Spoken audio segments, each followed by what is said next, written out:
The night my husband auctioned me off for $1, I learned exactly how little he thought I was worth. The ballroom laughed. Not everyone, but enough. Enough to make the sound stick to my skin. I sat there at table 12 with my hands folded so tightly in my lap, my knuckles ached under the linen. Crystal glasses shimmered under the chandelier light. Silverware gleamed. Somebody at the next table was still smiling when I turned my head. Smiling like this was just another little society joke, something harmless, something clever. My husband, Charles, stood on the stage with a microphone in one hand and the auction gavel in the other, wearing that navy tuxedo he loved because it made him look slimmer in photographs. He was 68 then. Still handsome in the way wealthy men can stay handsome long after kindness leaves their face. He'd already had too much bourbon. I knew it by the color in his cheeks, by the looseness in his grin, by the way his voice had gotten louder with every applause break. The gala was for St. Catherine Children's Hospital, one of those polished charity nights where rich people spend half the evening pretending generosity and performance are the same thing.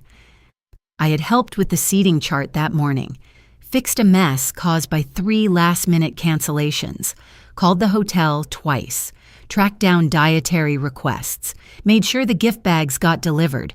No one in that ballroom knew that. Or if they did, it didn't matter. Charles tapped the microphone and smiled out at the room. "Well," he said, "we've auctioned off golf weekends, wine tastings, and vacation homes. I guess the only thing left is what I've been trying to get rid of for years." A few people laughed, polite at first, confused. Then he pointed straight at me, my old wife. That did it. The laughter spread wider this time, hotter, ougere. I felt it crawl up my neck. Charles kept going, enjoying himself now. "Come on," he said. 35 years. Surely somebody here wants her. She's housebroken. She can host a dinner party better than any event planner in Charlotte, and she can still stretch a pot roast like it's 1987. More laughter. I looked around the room and saw everything I would remember later in pieces. A woman covering her mouth, a younger man staring hard at his water glass, my friend Carol at the far table, frozen. 2 couples grinning because they were relieved the cruelty wasn't aimed at them. Then Charles lifted the gavel and said, "Bright as day. Let's start the bidding at $1. $1 for my wife." That was the moment something inside me went still. Not broken. Not yet. Still. Because humiliation like that does not come out of nowhere. It comes from rehearsal, from practice, from years of letting one person take up all the air while yours gets thinner and thinner until one day he forgets you are even human. I didn't stand. I didn't cry. I didn't throw my drink in his face. I just sat there in my navy silk dress and felt 35 years rearrange themselves in my chest. And then, from the very back of the ballroom, a man's voice cut through the laughter. 5 million. Everything stopped. Not faded, not softened. Stopped. Chairs creaked. A fork hit a plate somewhere to my left. Even the waiters seemed to freeze. I turned toward the back of the room. A tall man with silver hair was rising slowly from his chair. Black tuxedo, white pocket square. No smile. He didn't lift a paddle, didn't play to the room, didn't glance at anyone for permission. He looked straight at the stage and said it again, calm and clear. $5 million. And when Charles's face drained white under the lights, I realized something even stranger. I knew that voice. I had not seen William Carter in almost 15 years, and the look on his face told me this was no joke at all. What I did not know yet was why he had stood up for me, or what he knew about my marriage that I had spent years trying not to see. William Carter did not sit back down. He stayed standing, calm, still, like he had all the time in the world. The room shifted around him. You could feel it. People turning in their chairs, whispering. trying to figure out if this was still part of the show or something else entirely. Charles cleared his throat into the microphone. Too loud. Too fast. "Well," he said, forcing a laugh that didn't land, "that's generous, Bill. Real generous. But I think my wife might be a little overpriced tonight." A few weak chuckles. Thin, nervous. William didn't smile. "No," he said, steady. "She's been undervalued for years. That landed. You could feel it settle over the room like weight." Charles blinked. Once. Twice. His hand tightened around the gavel. I had seen that look before. The one he used when a deal slipped sideways, when something he thought he controlled stopped behaving. He glanced toward the foundation director, then back at the crowd, looking for backup. No one gave it to him. I felt something strange in my chest. Not relief. Not yet. Recognition. William stepped forward one slow pace, not dramatic, just enough that people made space without realizing they were doing it. "I'll clarify," he said. "That's not a bid." A ripple moved through the crowd. "It's a pledge," he continued. $5 million to St. Catherine's, in her name. My breath caught. In her name. Charles lowered the microphone a fraction. "Now hold on," he said, voice tightening. "That's not how this works." William's eyes flicked to him. Brief, direct. "That's exactly how it works," he said. "If the board agrees to 2 conditions." Now the director stood. Daniel Price. Early 50s. Careful man. Always measured. "What conditions?" he asked. William didn't rush. "First," he said, "a public statement tonight. Clear, direct.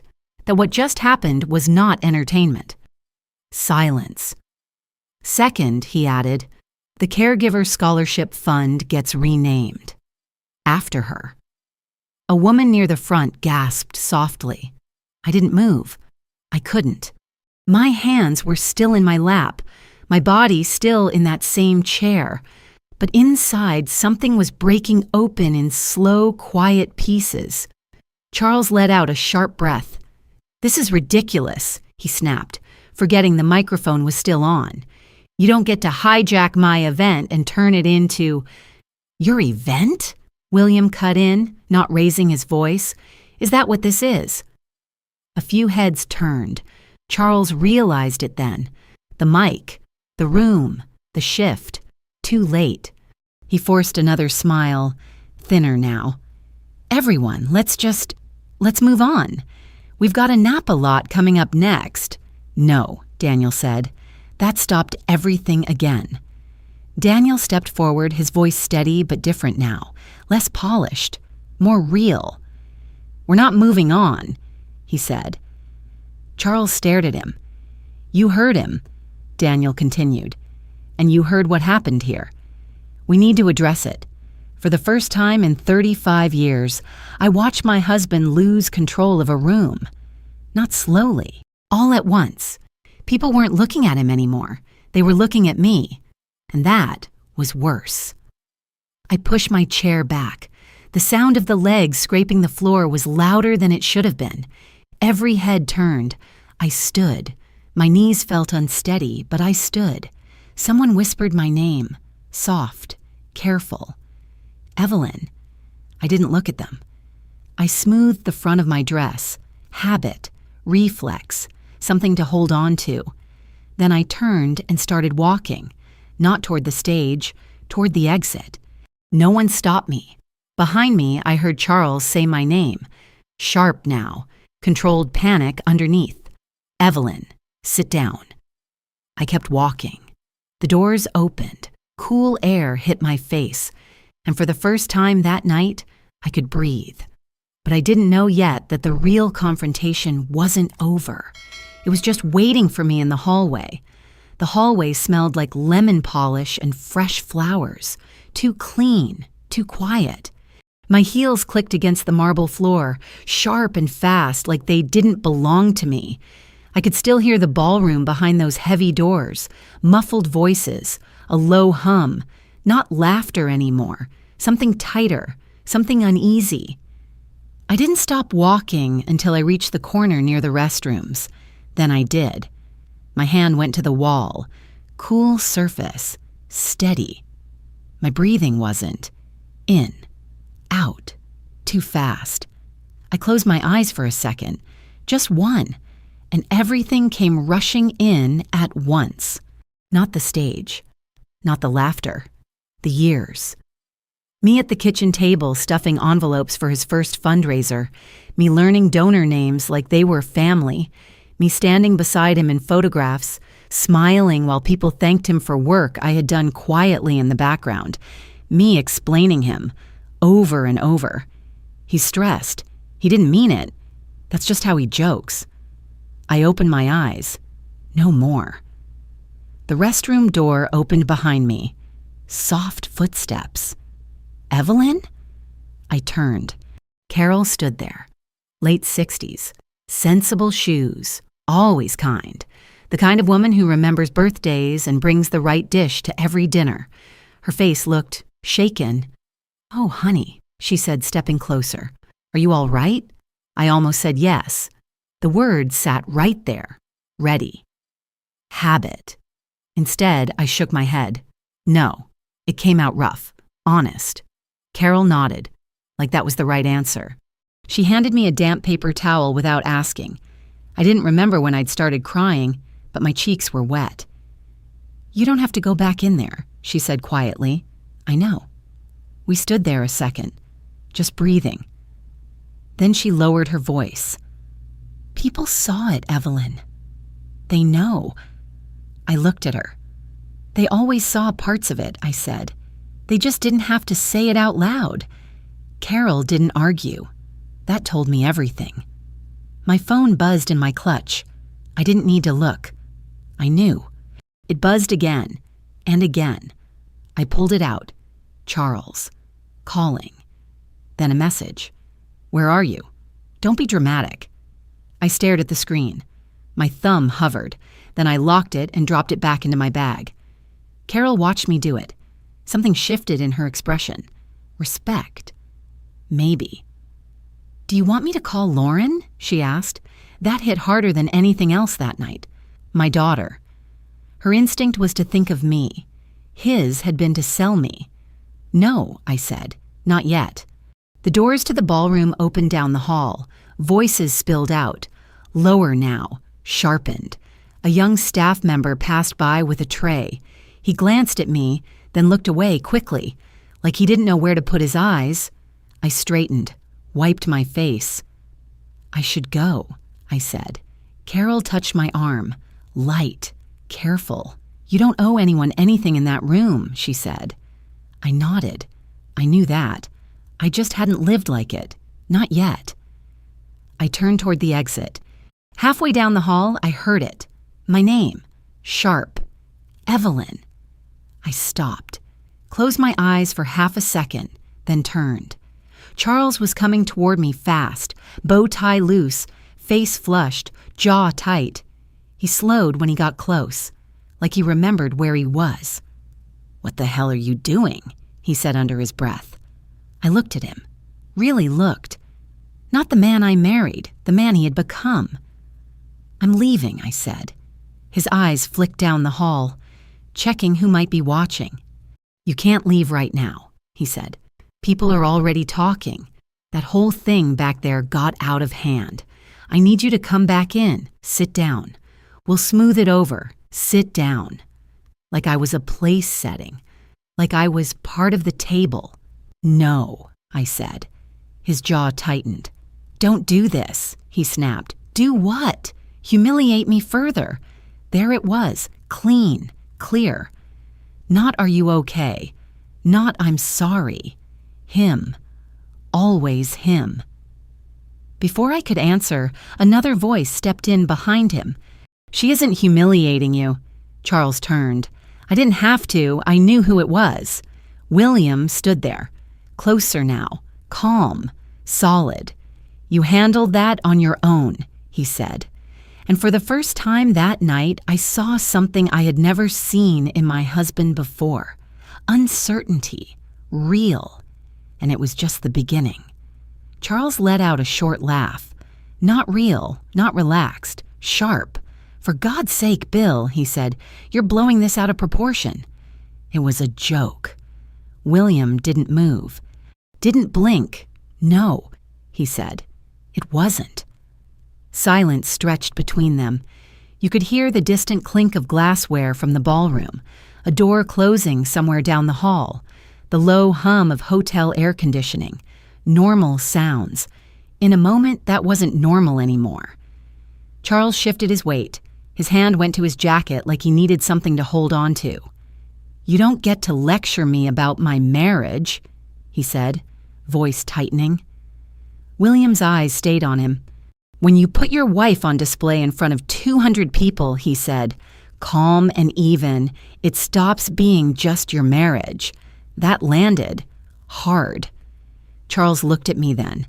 Not really at me, at the role I usually played, the one who fixed things, the one who smoothed it over, the one who made him look better. "Evelyn," he said, softer now, almost coaxing, "tell him this is ridiculous." I felt it. That pull. 35 years of instinct. Say something. Make it easier. Protect him. I didn't. I looked at him. Really looked. And for the first time, I didn't see my husband. I saw a man who had been standing on my silence for years and calling it stability. "No," I said. "Just that. No explanation. No cushion." His face changed. Not dramatically, but enough. A flicker, like something slipped under the surface. William turned slightly toward me. His voice softened. "I'm sorry you were put through that," he said. "Not honey, not sweetheart, Mrs. Brooks. Respect at a distance. It mattered." "Thank you," I said. Charles exhaled, frustrated now. "This is absurd," he muttered. "We're standing in a hallway turning this into a spectacle." "It already was a spectacle," William said. That shut him up. For a second. Then the ballroom doors opened again. Daniel stepped out. Carol behind him. A few others lingered near the doorway, pretending not to watch. Daniel walked toward us with careful steps, his expression controlled but not detached anymore. "Evelyn," he said, stopping a few feet away, "before you leave, I want to say how sorry we are. What happened in there, that shouldn't have happened." Charles let out a breath. "Daniel, let's not—" Daniel didn't even look at him. "We need to address it," he said. Then he turned back to me. "William has made a significant pledge," he added, "but it comes with conditions." I nodded slightly. "I heard." Charles scoffed under his breath. "Of course you did." I ignored him. Daniel continued, "The board is prepared to accept those terms." That caught Charles off guard. "What?" he snapped. Daniel finally looked at him. $5 million changes things, he said simply. That was the truth of it. Not pretty, but real. William spoke again. "It's not about the money." Charles let out a humorless laugh. "It's always about the money." "No," William said. "Tonight it's about accountability." The word hung there. Heavy. Unavoidable. I felt something shift inside me again. Clearer now. Stronger. For years, everything had been explained away, softened, minimized. Tonight there was no place left to hide it. Charles looked between the three of us, calculating, cornered. "This is getting out of hand," he said. "We can handle this privately." William shook his head once. "You already chose public. That was it. That was the line." I took a breath. Deep, steady. "I'm leaving," I said again. This time, no one argued. Not Daniel, not Carol, not even Charles. I reached for my wrap on the bench beside me. The fabric felt heavier than it should have. Or maybe I was just more aware now. As I stepped past William, he inclined his head slightly.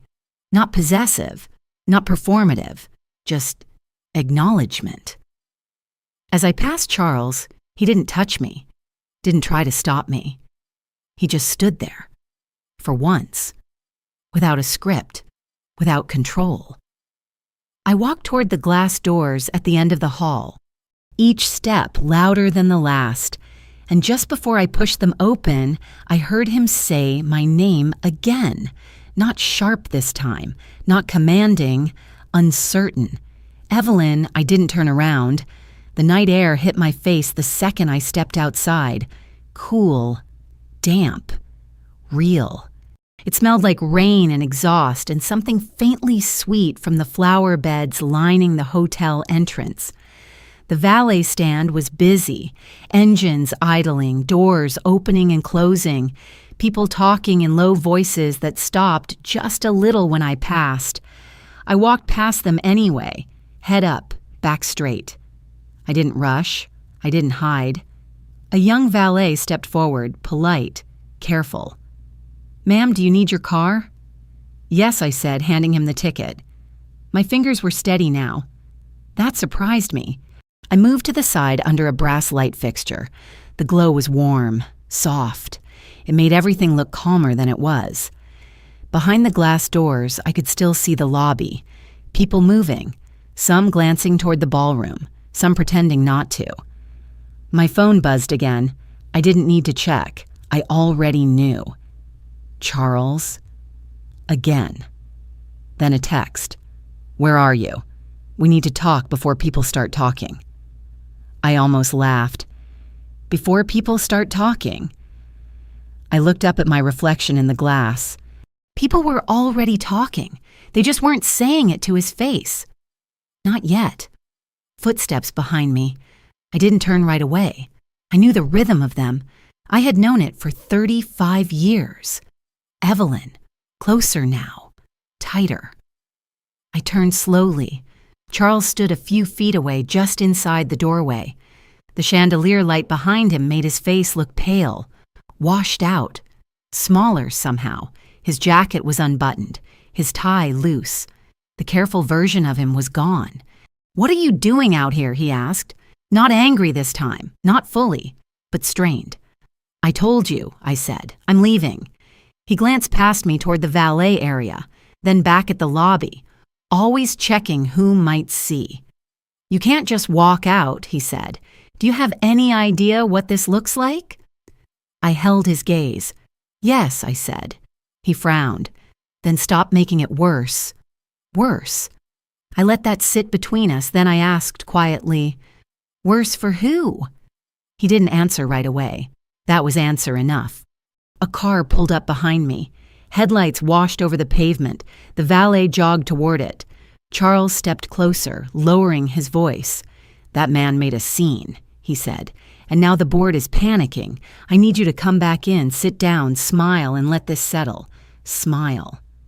That word. I felt something in me go cold. "You need me," I said, "to fix it." He exhaled. "I need you not to escalate it." I shook my head slowly. "No," I said. His jaw tightened again. "You're overreacting." There it was. The old script. I watched him carefully. "Say it again," I said. "What? Call it an overreaction again." He blinked. "Evelyn, don't start." "Say it," I repeated. Something shifted in his eyes. Just a little. Like he wasn't sure where the conversation was going anymore. "That was a joke that got out of hand," he said. "People will forget about it by next week if we don't keep feeding it." I nodded once. Slow. Measured. "So that's the plan," I said. "Wait it out. Let it pass." "That's how these things work," he said quickly. "You know that." I did. I had lived that. For years. Every small cut. Every dismissive comment. Every moment I made smaller so he could stay comfortable. I took a step closer. Not aggressive. Just enough. "No," I said quietly. "That's how it used to work." He stilled. I could see it. That moment. The one where he realized something had changed and he didn't understand how to get it back. "I'm not coming back in there," I said. "Evelyn, I'm not smoothing this over," I continued. "I'm not explaining you to people. I'm not pretending this was nothing." His mouth opened. closed. For once, he didn't have the next line ready. The valet pulled my car around. The headlights cut across us. Bright. Clear. I stepped past him. "Where are you going?" he asked. "Home," I said. "And then what?" I paused, hand on the door handle. For a second, I didn't know the answer. Then I did. Then I start figuring out what my life actually looks like without pretending, I said. I got in the car, closed the door, and for the first time that night, I didn't look back. I drove home with both hands tight on the wheel. The road blurred in and out of focus. Streetlights stretched into long lines. My chest felt hollow and too full at the same time. I kept the radio off. I didn't want noise. I didn't want distraction. I needed to hear my own thoughts for once. When I pulled into the driveway, everything looked exactly the same. That almost made me angry. The porch light was on. The azaleas were blooming along the walkway, pale pink under the soft glow. Through the kitchen window, I could see the small lamp by the coffee maker, the same one I had turned on before we left for the gala, like nothing had shifted, like the world hadn't just cracked open in front of 200 people. I sat in the car for a moment, engine off, hands still on the wheel, breathing. Then I got out. The front door clicked open the same way it always had.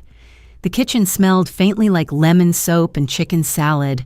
I had made it earlier that afternoon, planned for Sunday lunch, planned for a life that, hours ago, still made sense to me.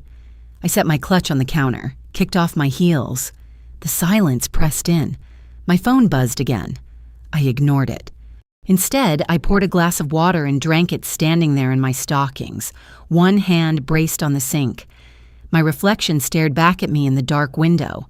Same face, same lines. But something underneath had changed. Stripped. Clear. At 12 minutes past 11, the front porch camera pinged my phone. Motion detected. I picked it up. Headlights. A car pulling in behind mine. I didn't have to check again. Lauren. When I opened the door, she was already halfway up the walk. Jeans, loafers, a sweatshirt thrown over what looked like pajamas, keys still in her hand. She took one look at me and stopped. "Mom." That was it. Just that. I stepped forward and let her hold me. Really hold me. I didn't fix my face. Didn't soften it for her. Didn't make it easier. We stayed like that for a long moment. Then we went inside. The kitchen felt different with her there. Less hollow. Still quiet, but steadier. I started the coffee maker without asking. Habit. Something to do with my hands. Lauren watched me. Not hovering, not pushing. Just present. "Carol called," she said finally. And then Janice texted me asking if I'd heard. Of course she had. News like that didn't stay contained. "I'm guessing it was bad," Lauren added. I let out a small breath. "That depends," I said, "on how you define bad." She raised an eyebrow slightly. "Did he apologize?" "No." She nodded, not surprised. "What did he say?" I picked up 2 mugs, set them on the counter. He told me not to humiliate him further. Lauren let out a short laugh. Not amused. Sharp. Of course he did. The coffee started to drip. Slow. Steady. We stood there listening to it. "I kept thinking," I said quietly, "that if I just stayed steady, everything would settle. That it was a phase. That success changes people. That pressure does things." Lauren leaned against the counter. "Mom," she said gently, "pressure doesn't make someone cruel." I closed my eyes for a second. There it was again. Clear. Unavoidable. "I know," I said. We sat at the table. Same table where I had packed school lunches, paid bills, helped with homework, signed birthday cards. So much life had passed over that wood. Tonight, it felt like something else. A line. My phone buzzed again. I turned it over this time. 7 missed calls. 3 texts. "Where are you? We need to talk." This has gotten out of proportion. not one asking if I was okay. Lauren didn't need to see the screen. "Damage control," she said. I nodded. "What are you going to do?" she asked. I wrapped my hands around the mug.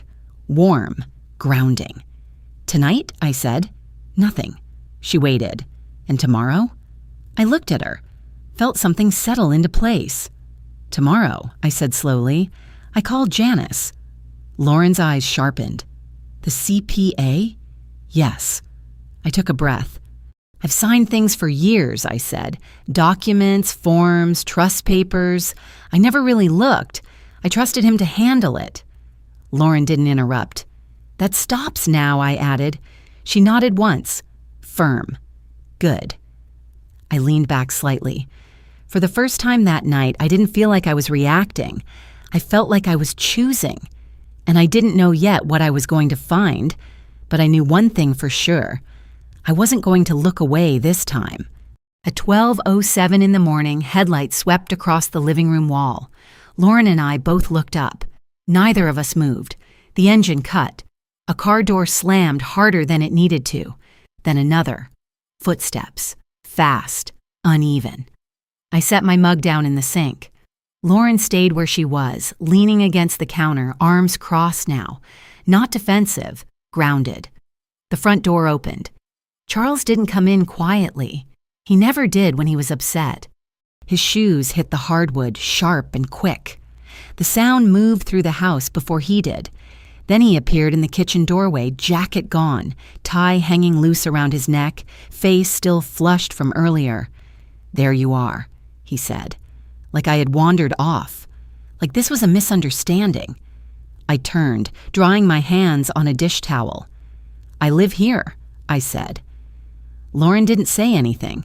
She didn't leave either. That mattered more than anything she could have said. Charles noticed.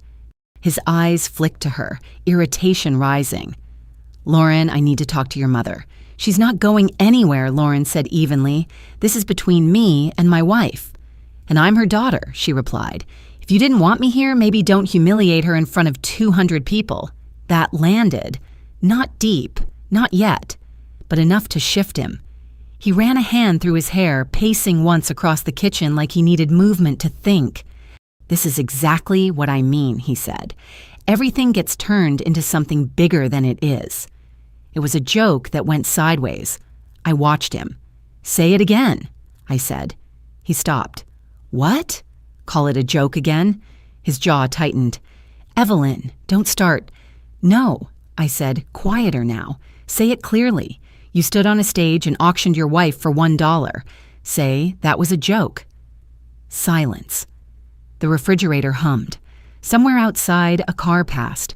Real life kept moving. He hesitated. Just for a second. Then he said it. It was a joke. Lauren let out a short breath behind me. Almost a laugh, but there was nothing funny in it. "Wow," she said under her breath. Charles turned on her. "Don't." "No," she shot back. "You don't get to control this anymore." I stepped slightly between them. Not dramatic. Just enough. "Lauren," I said, "it's okay. It wasn't. But I needed this moment to be mine." She searched my face, then nodded once and stepped back. Still there. Still present. Charles looked at me again, recalculating. I could see it happening. Charm, deflection, partial apology. He tried one. "Look," he said, softer now.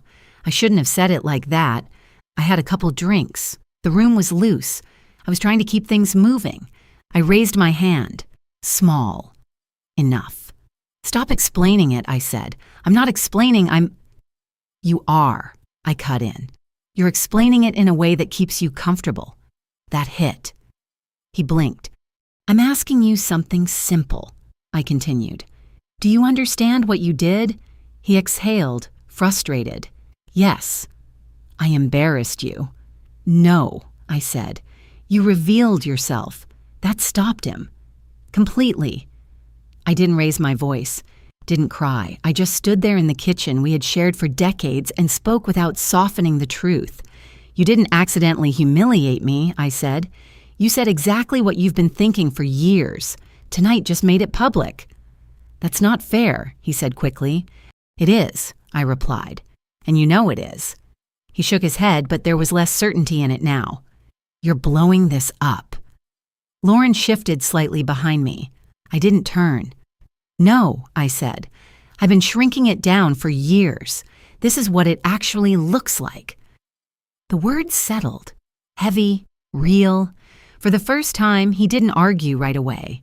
He just stood there, looking at me, really looking, and I could see it. Not guilt, not yet. Something else, uncertainty, and underneath that, fear. But I wasn't done. "I want you to move into the guest house." The words came out before I could second guess them. Clear, steady. Charles blinked. "What?" "For now," I said. "I need space." He stared at me like I had just said something irrational. "This is ridiculous," he said immediately. "We're not separating over one bad night." "No," I said calmly. "We're separating because that night showed me what this has actually been."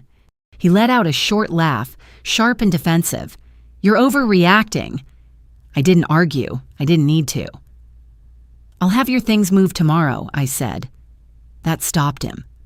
For a second, he looked at me like he didn't recognize the person standing in front of him. "Evelyn," he said, voice tightening, "you don't get to make that decision on your own." I held his gaze. I just did. Silence. Lauren shifted slightly behind me, not stepping in, just there. Charles looked between us, calculating, unsettled. "You're serious," he said. "Yes." Another silence. Longer this time. He ran his hand down his face, slower now, less anger, more confusion. "I've had a rough year," he said finally. There it was, another explanation. I didn't interrupt, didn't push, just let it sit there. "I know," I said. He looked up, surprised. "But pressure doesn't make people cruel," I added. Lauren exhaled quietly behind me. Charles didn't respond right away. He walked to the table and sat down heavily, like something in him had finally lost its balance. "I didn't think," he started, then stopped. "No," I said gently, "you didn't." That landed deeper than anything else. He stared at the table, at his hands. For once, he wasn't performing. "I don't know when it changed," he said after a moment, "when I started talking like that, thinking like that. I waited. He exhaled. Everything got bigger. The business, the people we were around, and somewhere in there," he hesitated. "You stayed the same. I felt that. Not as an insult, as a confession. And that bothered you," I said. He nodded slowly. "Yes." I leaned back slightly. "I wasn't standing still," I said quietly. "I was holding everything steady so you could move." He looked up at me then, really looked, and this time something in his face shifted. Recognition. Not full, not complete, but enough. "I didn't see it like that," he said. "I know," I replied. The kitchen was quiet again. The refrigerator hummed. The clock on the wall ticked. Time moving forward whether we were ready or not. He rubbed his hands together like he didn't know what to do with them. "What do you want me to say?" he asked. "That I'm sorry?" I held his gaze. "I'm not asking for words," I said. "Then what are you asking for?" I took a breath. Slow. Measured. For the truth. He frowned slightly. "What does that even mean?" "It means," I said, "no more versions that make you look better. No more smoothing things over. No more pretending this is something it isn't." He sat back. Processing. "And if I do that?" he asked. I didn't answer right away, because I didn't know. Not yet. "I don't know what comes next," I said honestly, "but I know what doesn't." He nodded once. Slow. Careful. "And the guest house?" he asked. "Yes." He looked toward the back window, the faint outline of the smaller building beyond the trees. Separate. Close. But not the same. He stood, Not angry this time, just unsettled. "I'll pack a few things tonight," he said. I didn't respond. He walked past me without touching me, without trying to stop me. Halfway to the stairs, he paused. "This isn't over," he said. I turned slightly. "No," I agreed, "it's just starting." And for the first time in years, I wasn't afraid of what came next. I was ready to see it clearly.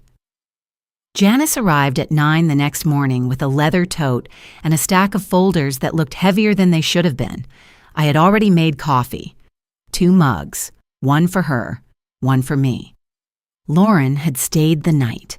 She sat at the far end of the table, quiet, watchful, like she didn't want to miss anything. Janice set her things down carefully. No small talk, no easing into it. "All right," she said, pulling out her glasses. "We're going to go through everything. That word sat differently now. I nodded. "I want to understand," I said. "All of it." She looked at me over the top of her glasses. "Good," she said, "because you've signed a lot of things." That landed, not as an accusation, as fact. She opened the first folder. Bank accounts. Joint. Individual. Trust accounts I vaguely remembered hearing about but never really questioned. Janice spoke clearly, slow, precise. "This is your primary account," she said, sliding a page toward me. "This one is tied to your household expenses. You've been using it for years." I looked at the numbers. Recognized the pattern. Familiar. Safe. Then she flipped the page. "And this," she said, "is where things start to matter. Different account. Different structure. More money than I expected. Not shocking. But not simple either." "Why didn't I know about this?" I asked. Janice didn't soften it. "Because you didn't ask," she said. "And because he didn't volunteer." I sat back. Let that settle. Lauren didn't move. Didn't interrupt. Janice continued. Investment accounts, property holdings, partnership agreements. Each page another piece of a life I had been living without fully seeing. "You're listed here," she said, tapping one document. "Co-owner." I blinked. "Of what?" She slid it closer. "A commercial property. Downtown. Leased. Profitable." My name right there next to his. I stared at it. I've never seen this before. "I believe that," Janice said. There was no judgment in her voice, just clarity. We kept going. Insurance policies, beneficiary structures, charitable commitments, some reasonable, some not. "This one," she said, pausing, "is tied to the foundation." I leaned forward, recognized the name. St. Catherine. "Of course." 5-year pledge," she said. "Significant amount." "How much?" She hesitated for half a second. 7 figures. I let out a slow breath. "That was his decision," I said. Janice met my eyes. "It was both of yours," she said. "You signed it." There it was again. That quiet truth. I signed it. Without asking enough questions, without understanding the full picture. Because I trusted him. Because I thought that was what I was supposed to do. Lauren shifted slightly. "He counted on that," she said. I didn't answer. Because she was right. We moved into the second stack. More detailed now. More complex. Tax strategies. Trust structures. Layered. Intentional. "Nothing here is illegal," Janice said. "But some of it is. Designed." "Designed how?" I asked. "To keep things streamlined," she said. "Controlled. Managed through one person. Charles. Of course." I sat back again, my hands wrapped around the mug. The coffee had gone cold. "I don't know what I own," I said quietly. Janice didn't rush to fill the silence. "That's going to change," she said. I looked at her, felt something steady rise up beneath everything else. Fear, yes, but also something else. Clarity. "I don't want to just review this," I said. "I want to understand it." "You will," she said. Lauren leaned forward slightly. "Where do we start?" she asked. Janice smiled faintly. We already did. I looked down at the papers spread across the table. For the first time, they didn't feel overwhelming. They felt like a map. And for the first time in a long time, I wasn't following someone else's directions. I was learning how to read it myself, but I still didn't know what I was going to find when I got to the end of it. The restaurant was the kind of place people kept going back to even after they could afford better. Dark wood, low lighting, quiet enough that conversations stayed at the table. Charles and I had eaten there years ago, back when everything felt like it was building toward something. Back when we still talked about plans instead of schedules. I arrived first. That was intentional. I wanted a few minutes without him shaping the air. I slid into a booth near the back, ordered iced tea, watched the door. When he walked in, I almost didn't recognize him. Not because he looked different, because something in him had shifted. The confidence he used to carry so easily was thinner now, like it didn't fit the same way. He spotted me, walked over, slid into the seat across from me. "Thank you for meeting me," he said. That was new. I nodded once. The waiter came. We ordered without really thinking. Salmon for me, steak for him, same as always. Then we were alone. For a moment, neither of us spoke. Finally, he leaned forward slightly. "I've been thinking," he said. "I hope so," I replied. He exhaled. "I've been going over that night, what I said, how it sounded." He paused. It was worse than I realized. "Yes," I said. "Simple. Direct." He flinched. "Not dramatic, but enough." "I owe you an apology," he said. I didn't respond. I had heard apologies before. Careful ones, smooth ones, designed to close the conversation. I waited. "I'm sorry," he said finally, "for humiliating you, for everything leading up to it. Better, but not enough." "What exactly are you sorry for?" I asked. He frowned slightly. I just said, "No," I said calmly. "You summarized. I want specifics." That stopped him. The waiter dropped off our drinks. Neither of us touched them. Charles leaned back, looked down at the table. For once, he didn't rush to fill the silence. Then he said something I had never heard him say before. "I've been disrespectful to you." I nodded slightly. "And?" I prompted. "And dismissive," he added, "for years." "Yes." He swallowed. "I made you feel small." That one landed differently because it was true. I didn't rush to fill the space after it.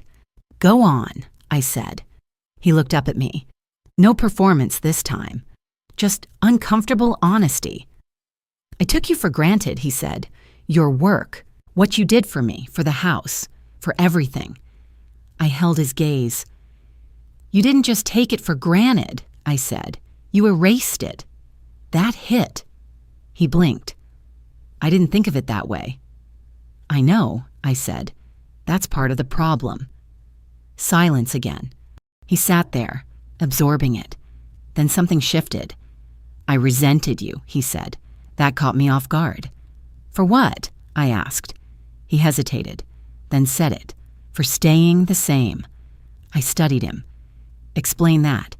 "You were steady," he said, "grounded. You didn't change when everything else did. And I."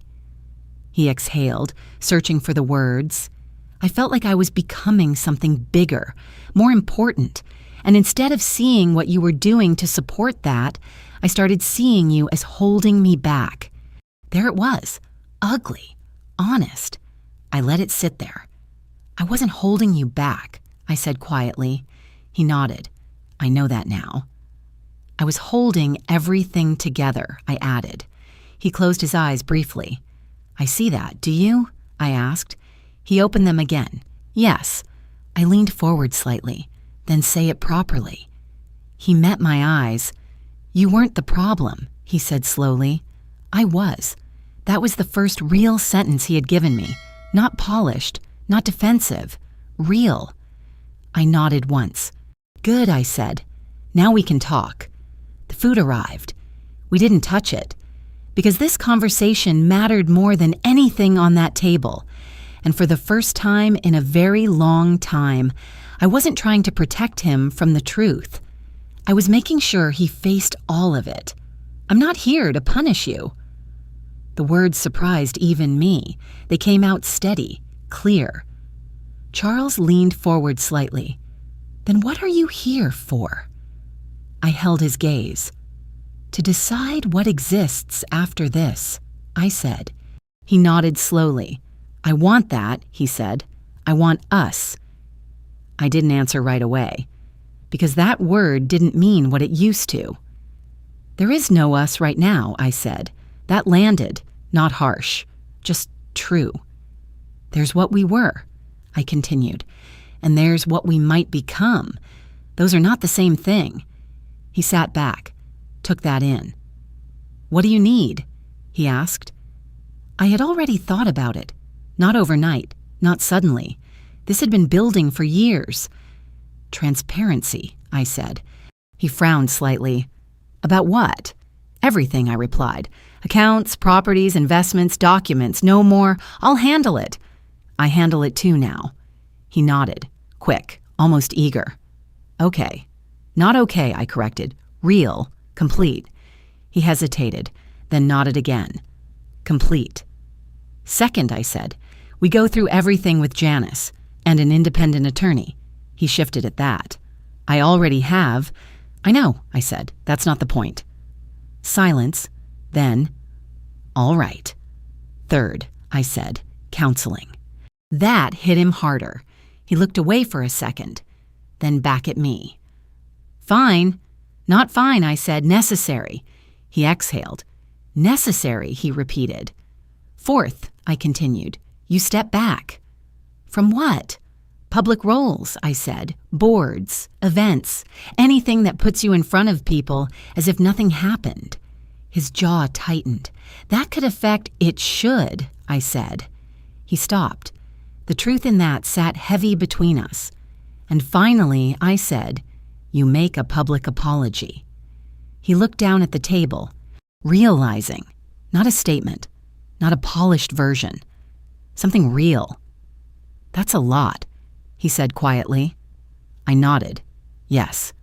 Silence again. Then he asked the question I knew was coming. And if I do all of that? I took a breath. Careful, honest. Then I'll watch what you do next, I said. Not what you say, what you do. He looked up, searching my face. And us? He asked. I didn't soften it. I'm not coming back to what we were, I said. He nodded slowly. I understand. I studied him. Do you?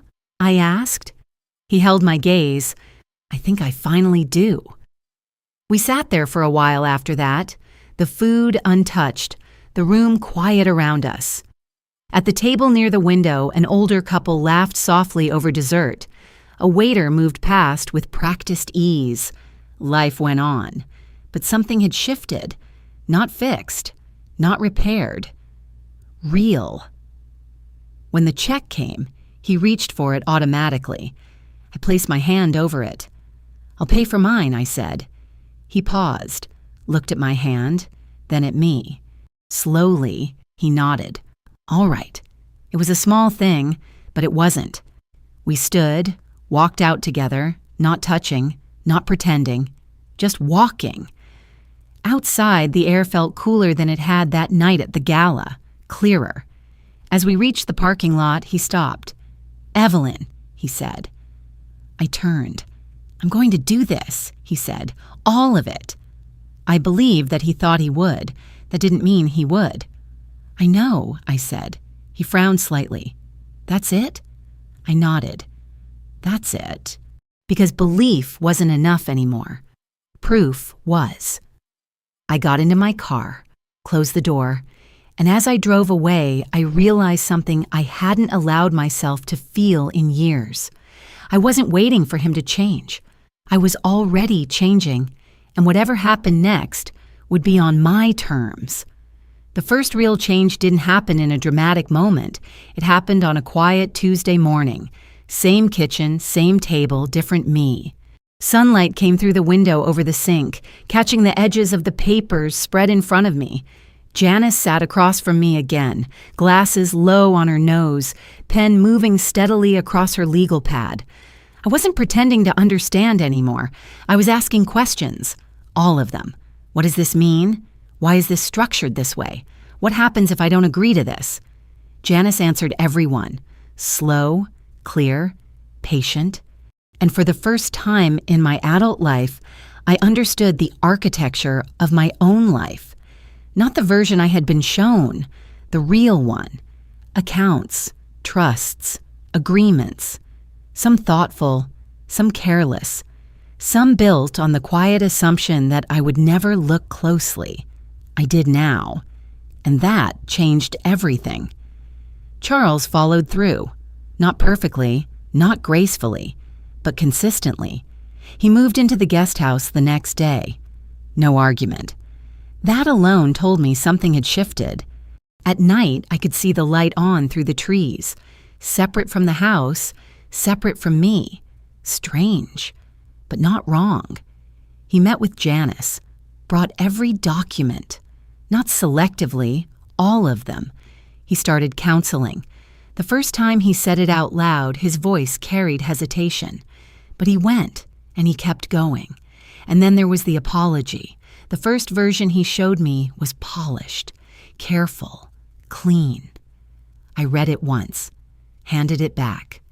"This is for your reputation," I said, "not for the truth." He didn't argue.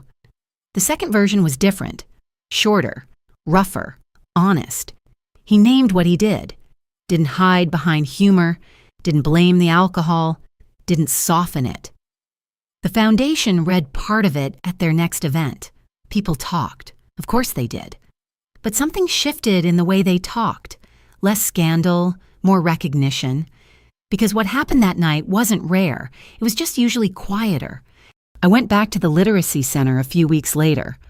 The building looked smaller than I remembered. Or maybe I just saw it differently now. The paint was worn in places. Bulletin boards filled with notes. Handwritten. Careful. Real.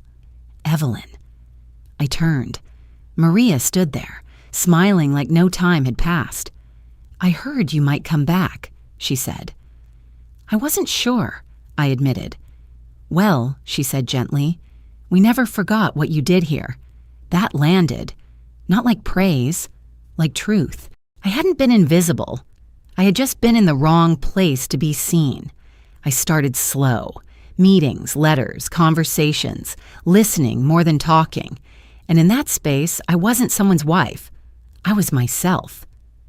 William and I met once. Coffee. Nothing formal. Morning light. Simple conversation.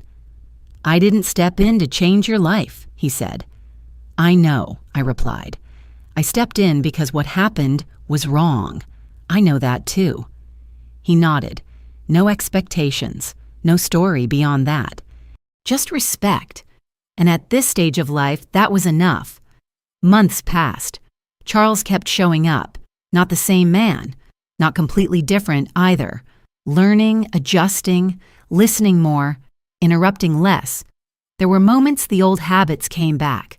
Sharp. Familiar. But now I named them. And he heard them. One evening, he stood in the kitchen watching me cook. Simple dinner. Quiet. "I used to think the worst part of that night was how it made me look," he said. I didn't respond. "But it wasn't," he continued. "It was realizing someone else saw your value more clearly than I did." I set the knife down. "That's not quite right," I said. He frowned slightly. "What do you mean?" "My value was always there," I said. "The problem wasn't that you couldn't see it." "What was the problem?" "You didn't respect it." He nodded slowly. "I'm learning," he said. "I know," I replied, and I did. We didn't go back to what we were. That version was gone. But something else began to take shape. Quieter, more honest, less polished, more real. Now, when I think about that night, I don't feel the same humiliation. I feel clarity. That moment didn't destroy my life. It revealed it, and it gave me something I hadn't realized I had lost: myself. If you've ever felt small in a room where you should have been seen, if you've ever stayed quiet to keep the peace, if you've ever trusted someone else to define your worth, take a moment. Look at your life. Ask the questions you've been avoiding, because silence is not peace, and respect is not something you earn by disappearing. It is something you claim, and it is never too late to start. If this story stayed with you, share it with someone who needs to hear it. And if you're ready for more stories like this, come back. Because sometimes the truth we hear in someone else's life is the one we've been avoiding in our own.